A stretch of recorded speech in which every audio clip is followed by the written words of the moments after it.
Oke, nah, tapi begini Mas, bisa menimbulkan titik panas itu kalau ada case-nya nggak? Atau ada contohnya nggak? Jadi Misalnya, ini diparkir di tempat yang, ada terik mataharinya dalam jangka waktu berapa lama ya, gitu?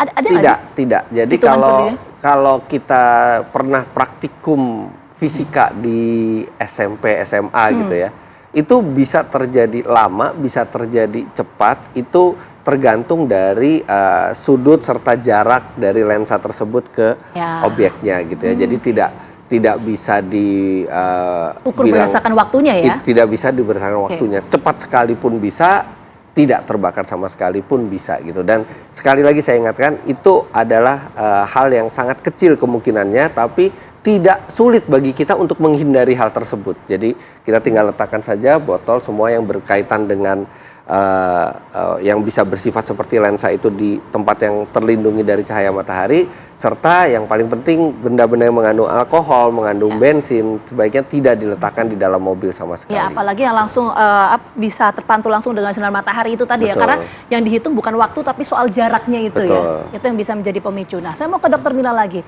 Kalau tadi kan dokter menyampaikan sebetulnya bahwa cuaca panas oke lah, ini diwaspadai tapi tidak perlu menjadi kekhawatiran. Yang perlu dikhawatirkan justru infrared, kemudian sinar UV dan lain sebagainya. Nah, kita setiap harinya mau tidak mau pasti berhadapan dengan hal-hal itu. Itu dalam interval waktu berapa lama sih dok? Misalnya pagi hari kah, siang hari, atau gimana? Ada hitungannya? Jadi sebenarnya kembali itu tergantung kegiatan kita kan. Ya.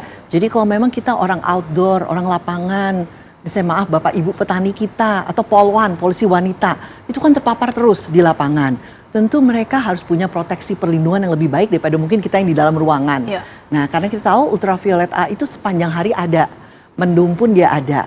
Kita tahu ultraviolet itu menyebabkan antara lain tanning, kehitaman, tapi juga merusak kolagen. Dia cukup dalam. Sementara ultraviolet ya, walaupun dia sepanjang hari, tapi kalau ultraviolet B yang suka ditakutkan loh oleh tentu banyak orang bangsa kulit putih ya. Kenapa? Karena ultraviolet B itu pada penelitian-penelitian mudah menyebabkan antara lain mutasi DNA. Jadi kita bilang penyebab kanker lah kurang lebih.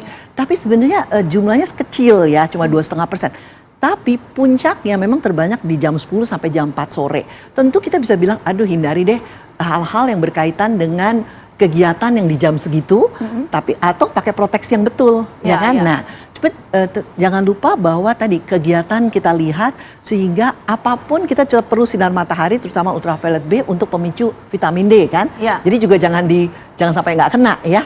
Nah sementara ingat ultraviolet B itu nggak bisa nembus kaca. Jadi orang-orang yang di dalam ruangan terus nggak dapat ultraviolet B ya vitamin D-nya juga rendah. Nah jadi itu kita mesti tahu ya. Nah kembali lagi tadi kalau gitu kita perlu dengan kita tahu situasi sekarang makin panas, dunia makin panas, global warming.